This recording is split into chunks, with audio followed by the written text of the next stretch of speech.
Hello and welcome to my ORICtober video about the Oric in the month of October. So my first video was just a very quick introduction about the Oric and what it means to me. And what I thought for this video is, before I get into explaining some of the features of the Oric, one of the things that most people are interested in is what kind of games could you get for a platform, and that used to be the talk in the playground.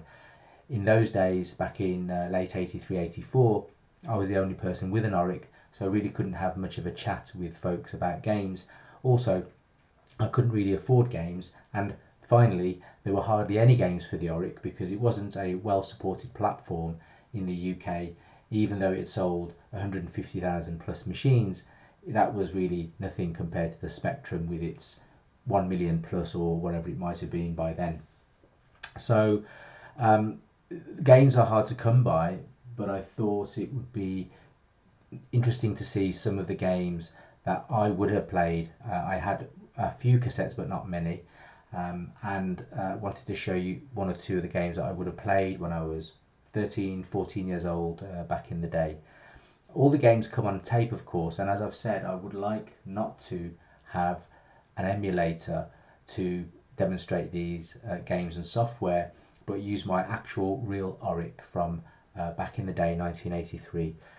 However, I don't have many tapes, so if I were to show you the tapes I've only got left today are these three, and they actually do work, but they would require this tape player, which is from 1984 and also still works great, and they can be unreliable. However, what we do have is a bunch of WAVs. So I've managed to convert some tape files from emulators using this utility called tap to WAV, and converted tap files, which are generally available, into a WAV file, and that means I can play the WAV file through the computer into the PC. So if I show you, I have my ear connected to the cassette inputs on the left hand side there.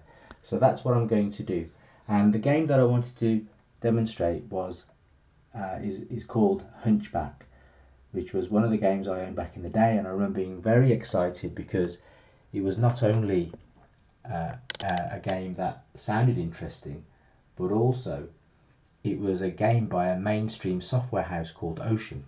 So that's what I'm going to do. Now, as you know, cassette games can take a while to load. So what I'm going to do here is start the loading process, and what that actually means is that if I press enter there, now the Oric is searching for a tape input, and I'm going to provide that input by playing this file. I'll open it in Windows Media Player, and then that's going to start playing, and you can now start seeing that on the Oric it's actually loading. And this was a really exciting moment to see a screen building up on as the tape was loading, and it was so exciting to watch this. Now the colours are a little bit washed out, so sorry for that. It's my webcam, it doesn't seem to like showing screen displays. That this actual hunch is in green, and then back is in red. You can kind of see the red, but the green is really washed out. So I think it's the contrast, and it's changing colour a bit. So this is what we're going to have to wait for. It's going to take another, well, I think couple of minutes. So rather than having to wait for all of that, I'll just put it on pause and then restart it once it's loaded. So I'll just wait for the screen to finish loading. This is the way that many games would have worked back in the day. A screen will load, you can see the screen, something to look at while the rest of the game's loading. Anyway, I'll come back when the rest of the game's finished loading. Okay, the game's just finished loading, and it starts on this high score table, and you can press space to play. If you don't, a little attract mode will show you some of the characters and show you some of the levels as well. But I'm going to start playing it, and I just remember, again, sorry for the video quality, but I just remember how exciting it was to be able to play a game that was created, published at least, by a mainstream software house, which was Ocean, a well-known software house in the 80s for the 8-bit computers like the Spectrum and the Commodore 64. So seeing these levels would have got me really excited. So I'm going to start playing. I'm going to use the cursor keys, and I remember that it's the left, 2 cursor keys for left and right, and up key to jump. So here goes. And I do remember finishing this game back in the day, but let's see how I get on. And even the music was really exciting for me.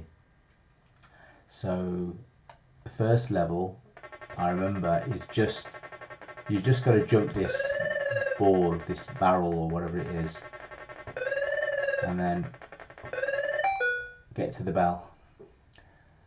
Now this one I remember was, you had to jump on the rope, you had to time it, so you just jumped on the rope on time, and yes, and then jump off it.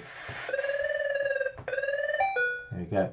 Now you can see that on the left hand side, climbing up the wall is an enemy knight, who's, if you take too long, the knight comes up the wall and then starts advancing towards you, so you can't just hang about. So this was just jumping over the crenellations, and now this one has soldiers, and you can't jump when the arrow is up, when their spears are up. Oh, I fell off the edge.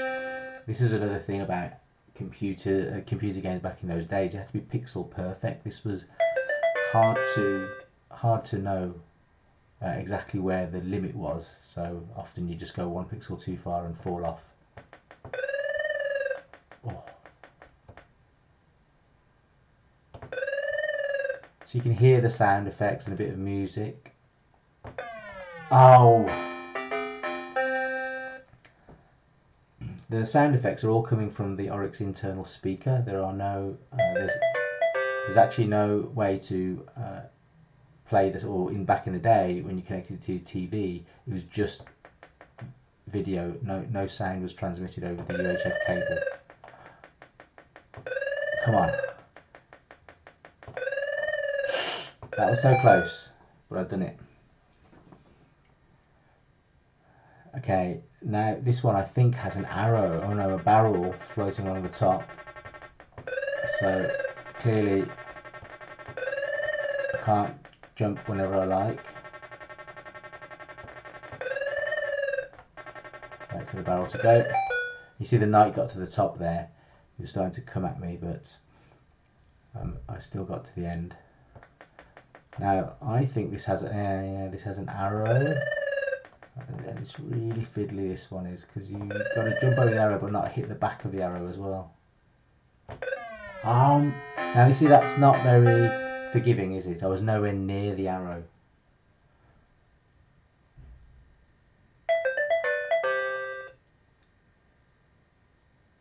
Well, this is my last life, so I'm hoping that I can actually get through this level.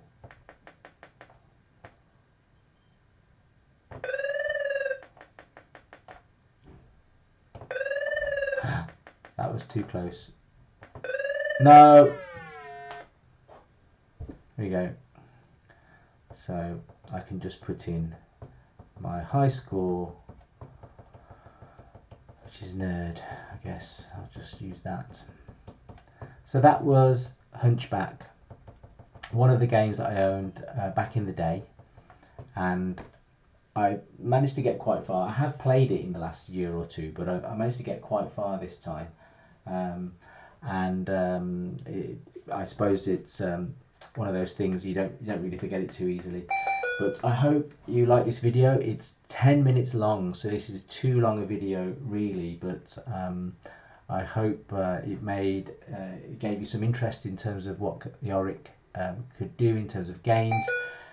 What I will do going forward in other videos is, number one, do shorter videos, but number two, show a couple of different games, and I also want to show some of the modern games that folks have been building, creating, which are actually incredible compared to the kind of basic graphics you see here. It's amazing what people did do once they really got their head around how to exploit the Oryx hardware.